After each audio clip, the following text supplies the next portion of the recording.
Y'all ready to go skunk ape hunting? And my name's Dave Shealy. I'm a skunk ape researcher. That's what I do. The skunk apes I've seen are approximately 6 feet to 7 feet tall, and I've seen 3 covered with hair. I find tracks on a fairly regular basis. Very much like the Bigfoot, except they have 4 toes. Most Bigfoot tracks have 5 toes. Bigfoot organizations were calling me a hoax, embarrassment to their field of research. David Shealy, he's come across it a couple times, I think. Anthropologists refuse to even comment on anything. I was talking with old Dave Shealy. But the evidence that I've brought forth so far has really turned people around. David Shealy, he'll tell you all about skunk ape. I've made a lot of non-believers believers. You get back out, and like I said, I've seen it. There's stuff that you've never seen. He had convinced this gentleman over here that there was a real thing as a skunk ape.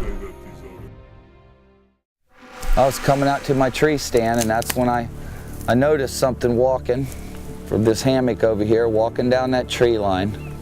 And it took it quite a while. It was about 7-8 minutes. Kind of went in behind the trees there, and then it came out over there and started across this field. And when it got about where that palm tree is right there, that's when it started running. And it was about 1.5 feet of water there, and the thing was running as fast as a deer. That would be an impossibility for somebody with a suit or something like that to do that. And not only that, there's nobody out here. Nobody would do that. I carry a gun sometimes. Not that I would shoot a skunk ape, but somebody was out here trying to jerk my chain, I just might shoot them. This is important to remember about skunk apes, is a skunk ape, in my opinion, relies totally on instinct. They have instinctual behavior. If it's hot, they don't touch it. You know, it's just instinct. They're an animal. I haven't found any human characteristics whatsoever other than the appearance, which is somewhat human-like. There's a lot of area, a lot of wild lands out there that, you know, anything's possible. I would say they've evolved a little bit more, not so much more intelligent. I've seen some giant gators, you know, that doesn't mean that other things can't get giant too. It's just an animal.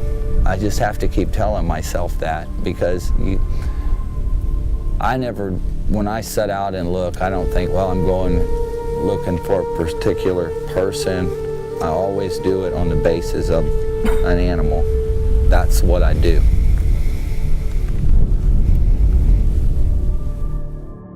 Big areas have been fenced off from the public, huge areas. So they give all kinds of reasons for it. You're not supposed to climb over a 12-foot fence to get into a restricted area. Why is there barbed wire on top of the fencing that's designed to keep people out? That's what the fences are for. That's a bunch of government hype for security, to keep people out or something in. See what I'm saying? Because what they're doing now is just ridiculous. I've seen it. I'm 66 years old. I was born here, and I've hunted and fished in the Everglades all my life. And I can tell you what the government's doing to the Everglades is criminal. Right when I was having my sightings, I took the pictures. I heard helicopters about 9 o'clock at night. An hour later, it was still there. It went down a couple times, 4 hours. I found the park ranger's ball cap, like a little, says National Park Service on it. I don't speak for the park, sir. Something fishy is definitely going on here. They're hiding something.